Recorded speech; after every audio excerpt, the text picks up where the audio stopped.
With 17,000 professors, other faculty, staff, and thousands of grad students, you'd think UNM could find plenty of experts on campus to handle any project that comes its way. But you'd be wrong. On special assignment, Katie Kim tonight investigates why the university is spending big bucks on outside consultants. Just 1 year after taking over the reins at the University of New Mexico, President Robert Frank has a clear plan for the next several years. It's going to drive the entire way this university operates. Dr. Frank is talking about UNM 2020. It's a school's roadmap of where it wants to be by the end of the decade and how it plans to get there. The plan encompasses everything from how to raise graduation rates to how to improve the school's reputation. It is touching every single part of this university, from the North Campus to the South Campus to every one of our branches. The plan is far-reaching and extensive, and it didn't come cheap. The university shelled out $130,000 to North Carolina-based consulting firm CIRA to develop UNM 2020.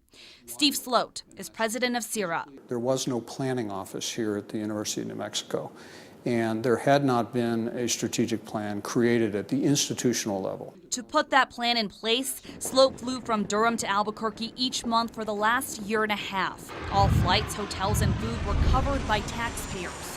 Sloat, who has known Dr. Frank since his days as dean at the University of Florida, also helped the new president transition into the role. Since January 2012, UNM has paid Sloat more than $250,000 for his consulting work. Why did you feel it was necessary to hire a private consultant to help you with this work? Well, you know, there are a lot of ways to do it. Everybody here has a full-time job. Hiring private consulting companies isn't just limited to the office of the president. Schools and departments across UNM do it, including here at the Health Sciences Center. It requires, major changes of the way that we deliver and think about healthcare. When national healthcare reform passed in 2010, UNM Hospital had to gear up for a major spike in how many patients it treats, among other things. HSC entered into contracts with 3 different out-of-state companies to get ready. The total price tag, about $1 million.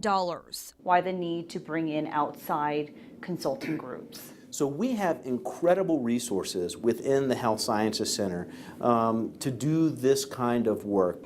But what the outside individuals bring to us is a national perspective and national knowledge. That may have been what former President David Schmidly was thinking when in 2007 he hired a high-powered Washington, D.C.-based consultant to handle UNM's PR. Schmidly took some heat for paying media strategist Mike Collins more than $310,000 for his services, even though the university already had a communications office. Prior administrations have come under fire for hiring outside consultants, That's paying them a lot of touchy money. thing. How do you justify this one?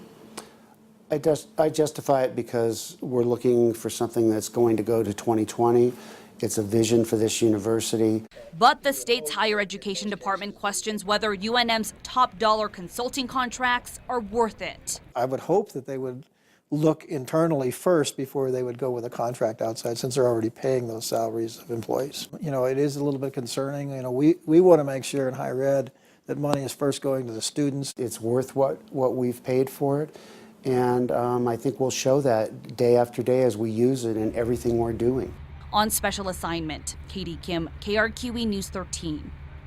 Well, where are the Regents in all this? It turns out only contracts for more than $500,000 have to be approved by the Board of Regents.